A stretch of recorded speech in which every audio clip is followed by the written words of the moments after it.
Si un des hommes les plus riches au monde nous donnait un conseil pour réussir, on l'écouterait, je pense. Évidemment. Warren Buffett, dont la fortune est estimée, mes amis, à plusieurs dizaines de milliards de dollars. Il écrit dans un article qu'un ami m'a envoyé il y a quelques jours, ce qu'il appelle la règle des 3 merci à Dieu. 3 merci à Hachem. Je vous dis ce qu'il écrit dans l'article. Écoutez bien. Dès que tu es face à un problème, n'importe quel problème, tu répètes 3 fois cette phrase, merci mon Dieu que. D'accord? Et il donne des exemples. Écoutez bien mes amis, c'est bluffant. T'as renversé du café sur ta chemise. Toi, ta femme, ton fils, peu importe. D'accord? Merci mon Dieu d'avoir une autre chemise. Premier merci. Merci mon Dieu de ne pas m'être brûlé. Maintenant, toi, ta chemise, elle est fihala, t'as une tache de café, t'as rendez-vous dans une demi-heure, tu sais pas comment tu vas faire, d'accord? Merci mon Dieu d'avoir une autre chemise, parce que quoi qu'il arrive, t'as une autre chemise chez toi. Ouais, c'est pas la seule chemise au monde que t'as. T'as d'autres chemises. Merci mon Dieu de ne pas m'être brûlé. Merci mon Dieu d'avoir eu le temps de me changer. Bon ça, si t'as eu le temps de te changer, parce que si t'as pas le temps de te changer, il faut trouver un troisième autre remerciement, d'accord? Il nous dit Warren Buffett, devant chaque problème, on doit trouver 3 raisons de remercier Dieu dans notre problème. T'as crevé un pneu. Alors au lieu de rentrer en stress total, pourquoi je suis passé par là?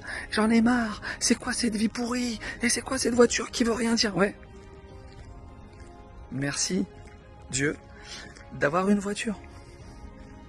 Merci mon Dieu d'avoir une roue de secours. J'ai une roue de secours derrière.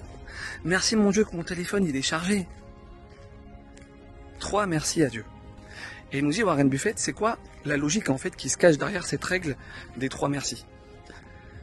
Il ne s'agit pas, mes amis, de nier le problème. D'accord? Non, parce que le problème, il est là, il est devant toi, il existe. Mais quand on va faire ça, on va réaliser qu'en réalité, la situation, elle n'est pas perdue. D'accord? C'est pas mort. Et que malgré le problème, il y a des choses qui continuent de fonctionner encore.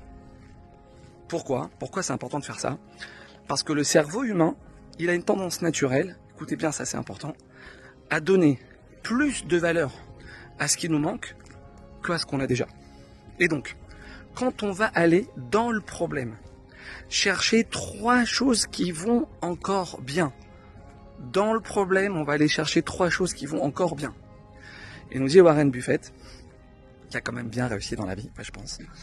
En faisant ça, on va renforcer notre intelligence émotionnelle et on va entraîner notre esprit à se concentrer sur le positif. Extraordinaire, mes amis.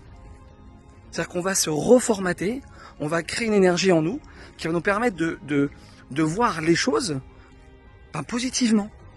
Positivement, d'arriver, même s'il y a un problème, on va réussir à prendre du recul, à relativiser et à voir quelque chose avoir une autre vision que le problème, que ce que le problème il est en train de nous montrer.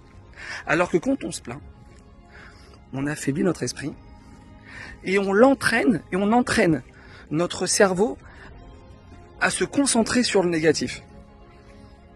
Dommage. Donc voilà mes amis, je voulais partager ça avec vous cette semaine pour bien commencer la semaine. Des bonnes nouvelles chez tout le monde, amen.